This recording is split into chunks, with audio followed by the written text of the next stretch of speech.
नमस्कार। सभी दर्शकों का बहुत बहुत स्वागत। आज हम कन्या राशि पर चर्चा करेंगे क्योंकि कुछ बेहद खास तारीखें आपके लिए लेकर आए हैं हम लोग। आप सब लोग उनको नोट कर सकते हैं और कौन कौन से ग्रहों का ट्रांजिट किस किस राशि पर होगा और कन्या राशि का उससे क्या सरोकार, क्या संबंध है, क्या रिलेशन है और आपको क्या मिलने वाला है, किस बात से सावधानी रखनी चाहिए, ये सब बातें आप नोट कीजिए।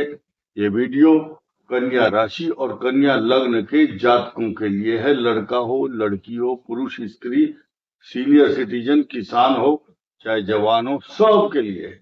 बड़ा इंपॉर्टेंट है। और साथ ही साथ आप ये भी देखना कि ये जो राशि है, इस राशि के लिए जो जो नक्षत्र मैं निर्धारित करके बता रहा हूं, उत्तरा, फाल्गुनी, हस्त और चित्रा, ये 2.25 नक्षत्रों से मिलकर 2.25 मीन्स, यानी कि इसका मतलब हुआ 2.25 माने 9 चरण। तो पापी पूषण हस्त पेपो राज चित्रा पेपो। तो ये जो 9 नाम के अक्षर उनके लिए बेहद खास है। पहली बात तो बताऊं कि यहां से शुरू करते हैं। चंद्र मंगल का महालक्ष्मी राजयोग बना हुआ है, इसको कोई रोक नहीं सकता, टोक नहीं सकता और इसके द्वारा दिए गए अच्छे परिणामों को भी कोई नहीं हिला सकता, मिटा सकता या बदल सकता नहीं। क्योंकि चंद्र मंगल का राजयोग और महालक्ष्मी राजयोग 13 सितंबर तक ये बना रहेगा।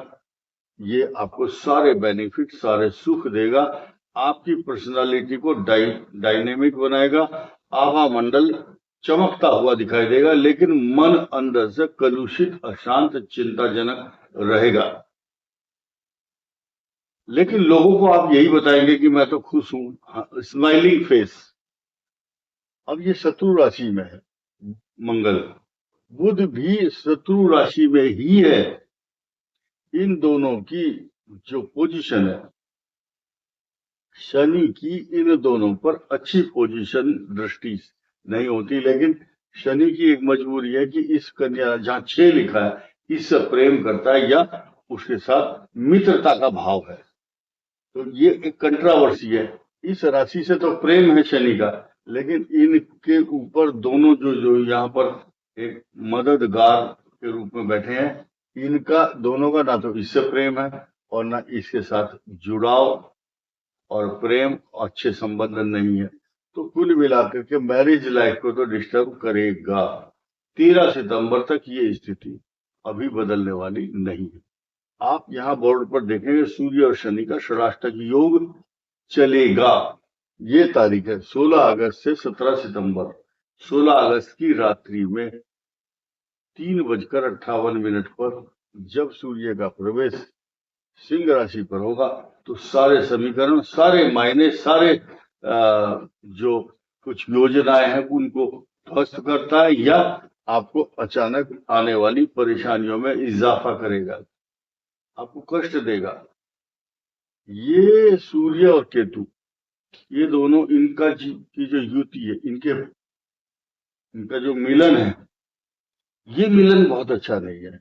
इसमें प्लस पॉइंट डालने के लिए सिर्फ आपकी राशि का स्वामी, नोट कर लेना, आपकी राशि का स्वामी सूर्य के साथ बुधादित्य योग बनाएगा 30 अगस्त को। लेकिन उससे पहले ही एक नया समीकरण देखिए कि 20 तारीख को शुक्र जो है आपके इन भाग्य स्थान का लॉर्ड इनकम हाउस में आएंगे, सारे समीकरण बदलेंगे। एक नया विषय क्या है, आपको उससे रूबरू होना बहुत जरूरी है। ये भाव है, इसको बोलते हैं धन, कुटुंब, वाणी, पैसा, सोना, चांदी, हीरा, मोती, धन, स्वर्ण, रत्न, आभूषण, सब कुछ। और आपकी सुंदर वाणी, वो भी आभूषण एक प्रकार का, क्योंकि अगर आपकी अच्छी वाणी है तो वो इतना बड़ा आभूषण है कि जीवन में हर प्रकार की चीज आप उससे खरीद सकते हो। यानी कि आदमी को, किसी को भी अपना बना लेना या अच्छी सुंदर वाणी और सुंदर भाषा से आपके जीवन में, व्यक्तित्व में चार चांद लगते हैं, तो धन का आगमन होता है। और दूसरी बात, इस धन, कुटुंब और वाणी, वाणी शब्द है, ये इसका रिलेशन इससे है। कैसे रिलेशन है कि इनकम हाउस में बैठे हुए शुक्र जब इससे कोई किसी भी प्रकार का संबंध रखते हो तो धन तो आएगा, कुटुंब भी सुरक्षित रहेगा और वाणी में सौम्यता आएगी।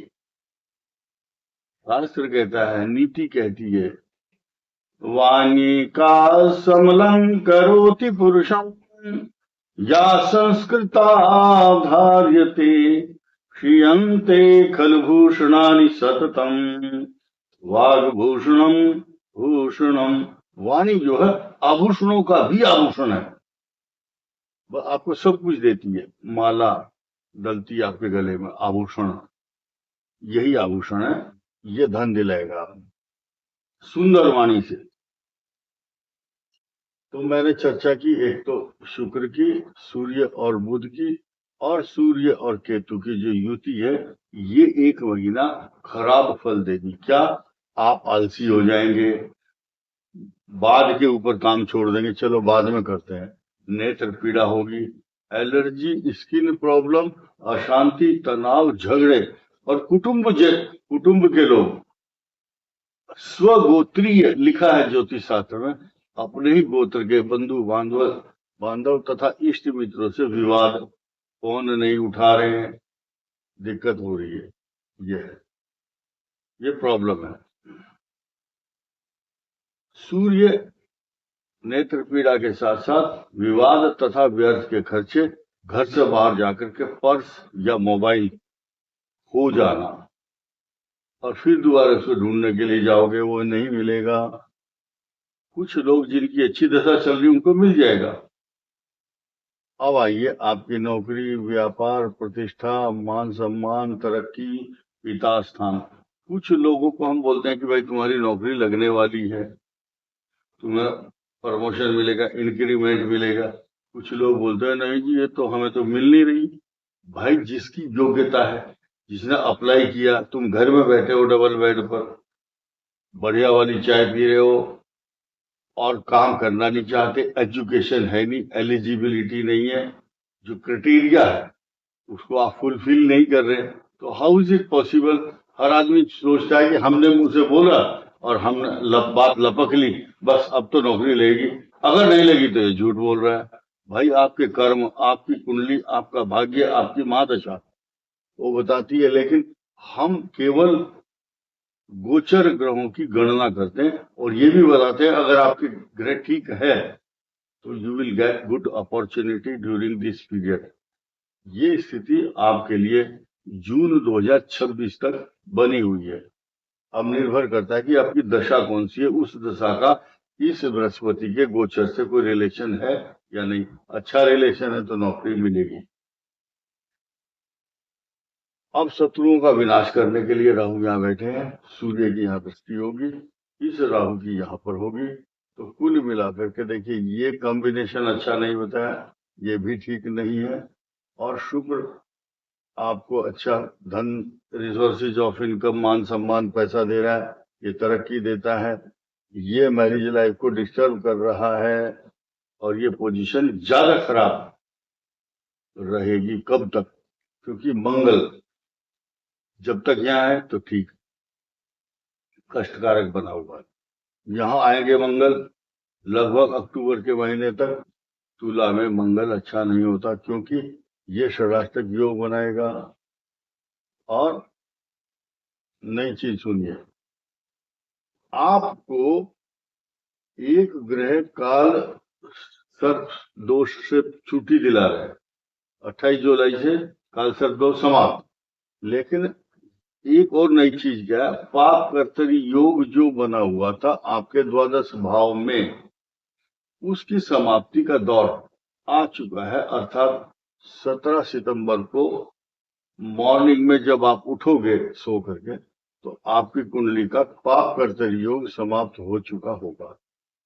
क्योंकि सूर्य का जैसे ही परिवर्तन होगा, इस तारीख को 16 अगस्त से 16 सितंबर के बीच में, तो ये सूर्य यहाँ जाएंगे तो पाप कर्तरी योग तो समाप्त होगा, लेकिन दूसरी पाप कर्तरी क्या है, जो युति है सूर्य केतु की, कई मायनों में बहुत अच्छी होगी और कई मायनों में आपको कन्या राशि को बेहद खास इन तारीखों में से कष्टकारक होगा। लेकिन शुक्र अच्छा भी बताया है मैंने बीच बीच में, और राहु आपके शत्रुओं का विनाश भी करता है।